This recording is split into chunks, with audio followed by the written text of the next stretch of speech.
Então, pessoal, vamos entrar nos estudos agora de propagação de calor e as formas de propagação de calor. É interessante que vocês saibam identificar, definir, conceituar cada uma delas. Vamos lá. Primeiramente, para relembrar, calor é um tipo de energia, no caso energia térmica, em trânsito, que vai fluir do corpo de maior temperatura para o corpo de menor temperatura. A gente sempre tem que ter o conhecimento de que o que flui de um corpo para o outro é o calor e sempre em função dessa diferença de temperatura. Do mais quente, maior temperatura, para o de menor temperatura. Nunca a gente pode falar que o frio fluiu. Não, quem flui é o calor.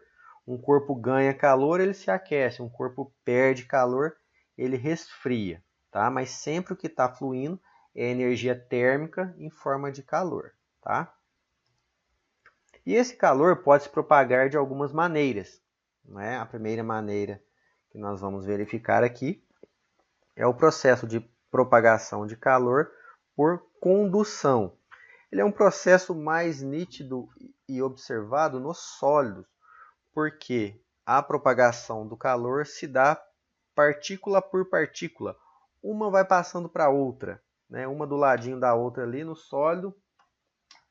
Uma vai esquentando a outra e vai passando o calor. O calor vai fluindo, tá? Um exemplo interessante, uma pessoa segura uma barra de metal aqui e aquece a ponta dela. Logo de cara ela não vai sentir a barra quente. Por quê? O calor vai sendo conduzido molécula, partícula a partícula, até esquentar a barra toda e a pessoa que estiver segurando sentir esse calor, sentir ela esquentar, o aumento da temperatura, e largar a barra, no caso, tá? Condução. Aqui outro exemplo, um exemplo prático, uma mesma barra, com alguns pregos aqui, algumas pontas. Então, à medida que o calor vai fluindo, vai passando molécula a molécula, vai aquecendo cada uma delas. É uma atividade que pode ser feita na prática de excelente visualização nessa questão da transferência de calor por condução. Cada hora, à medida que o tempo vai passando, o calor vai fluindo, vai passando molécula a molécula. Uma das presilhas aqui, um dos pregos vai ficando quentinho, O calor, a lei da condução, existe uma lei chamada lei de Fourier, que trata da lei de transferência de calor. Então, pessoal, aqui está como F, na apostila de vocês está como fluxo, mas é a mesma coisa. Fluxo de calor é a quantidade de calor em função do tempo ou da variação do tempo em que isso aconteceu, tá? Esse fluxo de calor, energia pelo tempo, isso aqui vai dar watt, tá? Então percebam que o fluxo de calor e potência, em termos gerais, tratamos da mesma grandeza. O fluxo de calor, a medida na qual o calor flui em um determinado corpo, certo? Então é a quantidade de calor pelo tempo. Calor é energia, então é joule por segundo é watt, que é potência. Então fluxo de calor, potência, pode ser o P, o fluxo aqui, ou F. Nós estamos falando da mesma coisa. Então isso fique muito claro em vocês. No Enem 2020 tinha uma questão disso aqui. A gente tinha potência e tinha o tempo. Lá a gente tinha potência e o tempo. Multiplicava um pelo outro, achava o calor. E o calor usava no que macete. Achava uma variação de temperatura que estava pedindo no exercício. Mas é muito recorrente essa equação. Tá? Já essa aqui da lei de Fourier, tem na apostila de vocês aí, está representada aqui, é uma fórmula mais aprimorada para o cálculo do fluxo de calor com alguns outros parâmetros. Quais são eles? O K, Kzão aqui é condutividade térmica. É uma característica do material, do elemento por onde o calor está fluindo, tá?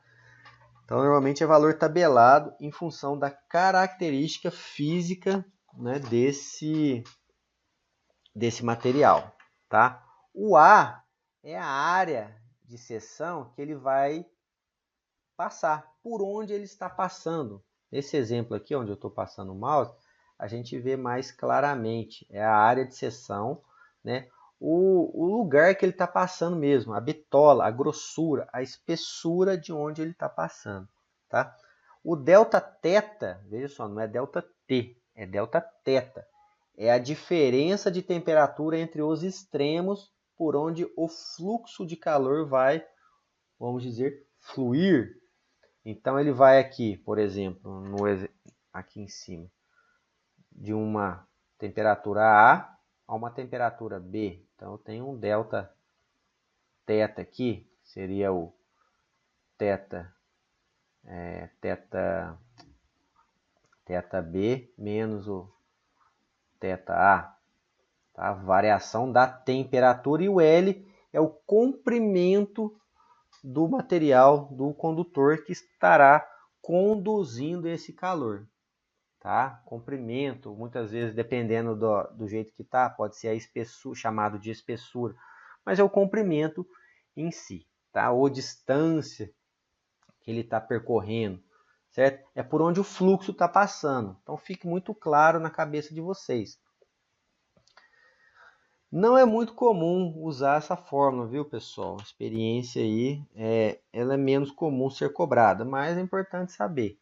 Né? K, condutividade térmica, o A, área de seção, variação da temperatura, dividido pelo caminho que ele está percorrendo. Aí é um comprimento, uma espessura, a distância percorrida pelo calor. Aí vocês vão analisar de acordo com os dados fornecidos. Tá? O processo de propagação de calor por convecção, acontece nos fluidos, nos líquidos e gases, certo? Nos líquidos e gases. Como que ele funciona? Aqui com esse exemplo nós conseguimos visualizar bem como que ele funciona. Nós temos o fogo aqui embaixo, né, produzindo calor, né? E um líquido dentro do recipiente. Quando acontecer o aquecimento da parte de baixo do líquido, quando eu aquecer, o volume do líquido ali de baixo vai aumentar. Sabemos que densidade, isso aqui é muito importante, densidade é massa por volume. Se o volume aumentou, a densidade vai diminuir. Se a parte de baixo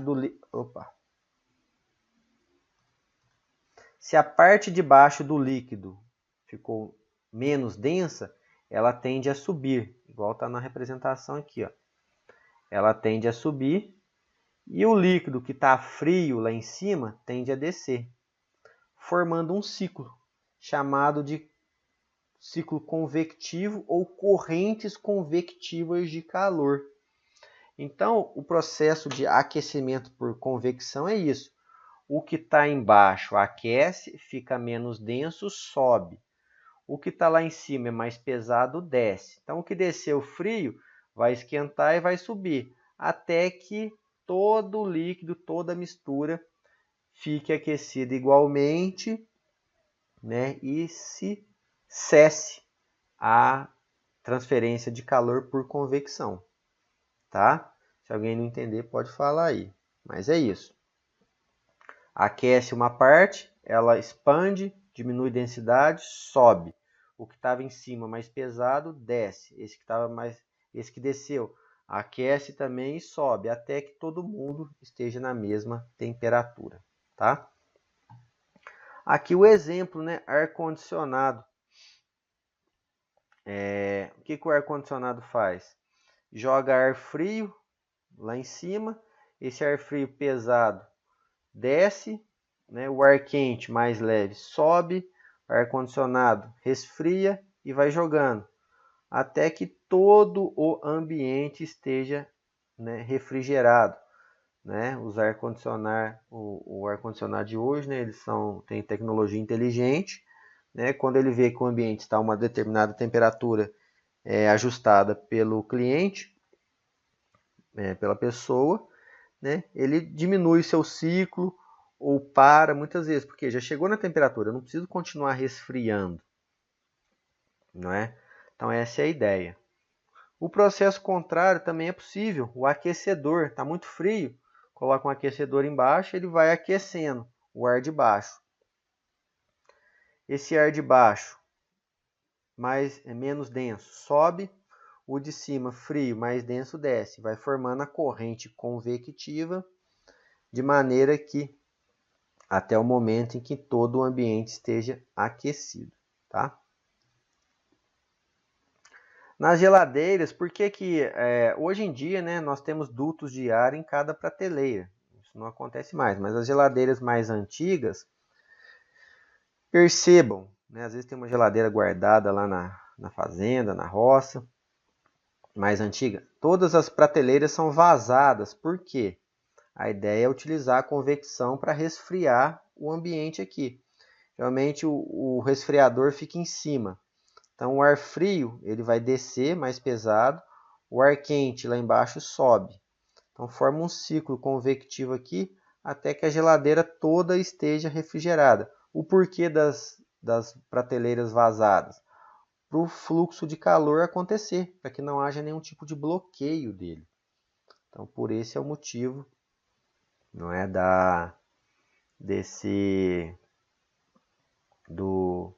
delas serem vazadas. Hoje em dia tem duto em todos os lugares. Isso acontece só que em uma escala muito menor, né? A convecção ela acontece bem menos nos refrigeradores atuais. E por fim, pessoal, o processo de aquecimento, de transferência de calor por irradiação ou radiação é aquele que é transferido, o calor é propagado através das ondas eletromagnéticas. Né? Nós temos o espectro eletromagnético que vai do infravermelho ao ultravioleta. Tinha uma questão no Enem, dizendo qual das cores do espectro ia provocar um maior aquecimento. As ondas de calor acontecem no espectro infravermelho, não no ultravioleta.